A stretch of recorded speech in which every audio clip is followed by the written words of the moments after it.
Happy Friday, everybody. I'm Libby, this is Julian, and together we are BoxedMeeples. Now, this Friday, we're talking about games that have an element of deduction in them. Yeah, so something Deduced we might. It's something that's more up your street, I would say, than mine. They're the kind of games that I really enjoy when I'm playing them, but I don't necessarily run towards them, take them off the shelf too much. There is an exception to that one though. Okay. And it's one that we always get out when we have a larger player group, and that is Hollywood at 1947.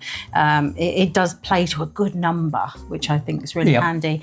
I love that theme that it's got of making movies. And it's got some nice elements in this one where you don't feel like you're sat out of the action like you do in some of those kind of social deduction ones. Yes, you're probably vying to, oh, can I please re-roll the dice? Can I please take some more cards? My cards are dreadful.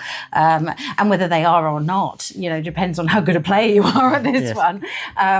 But you're always vying to work out who's on what side. And of course, this also has the rising star in it, depending on the player count. So you've got that one person who doesn't care about Hollywood and politics. They just want to be in all the movies, all of the movies.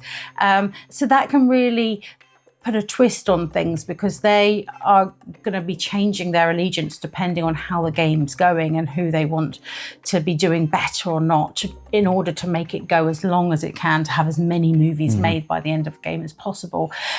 So that adds a really interesting twist, I think, on the normal, you know, are you Hitler or whatever that you see in a lot of these other kind of social deduction games. And really putting a twist on, oh, you've chosen that movie.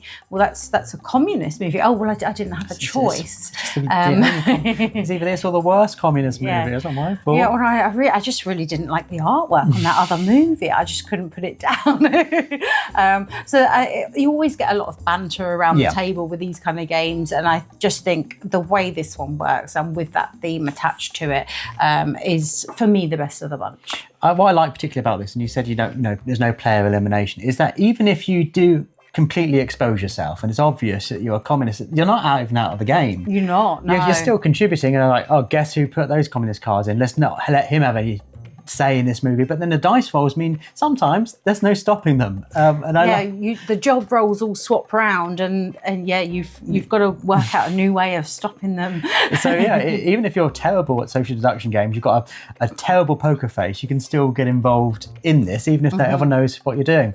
So talking about making movies in 1940s Hollywood, I am talking about the granddaddy of them all, Detective City of Angels. Now, this is a deduction game on so many levels, and it's a game I absolutely adore, in my top 10 board games of all time. Now, if you're playing this solo, the deduction comes from solving the clues, travelling around Los Angeles, investigating the murders or the crimes, and trying to, work through the story and work out what's happened. Who's killed someone? Why have they killed them? Where did they kill them? What do they use? What was their motivation? And how does this play perhaps into a bigger plot? But that's not where the deduction ends in this game, because if you're playing against a chisel, you then have to work out, well, why are they telling me that? Is that a truth? Are they lying to me? Is the chisel trying to deceive me and send me off in the wrong direction? And if you're playing with multiple detectives, they know information that you don't. So then it's kind of second guessing what they're doing. Why are they going to that place? Why do they speak to that person? What did they find out from the chisel when they went there? Is it worth me actually just bribing them to find out what they know and where? Because sometimes some of the information is limited in how many times you get access to it. So if someone has found out some key bit of evidence, are they bluffing? There's all that sense of going, oh, okay. Or, oh, that's really great, when it's just, a useless piece of rope that has no blood on it. I want to see blood on a rope. So yes, Detective City of Angels, I absolutely love this game. But in terms of deduction, you've really got to have your sleuthing hat on if you want to be good at this. Yeah. And another good player count, 1 to 6 players. So it's very versatile, as you've said. You could have a great evening entertainment playing both of these. You could. Fully Hollywooded up. Warm up and then the main Main game. course. Yeah. But what is your favourite deduction game? Maybe a social deduction game? Do let us know in the comments down below. And even let us know if you just don't like social deduction games. A lot of people just don't get on with them, and that's fine too.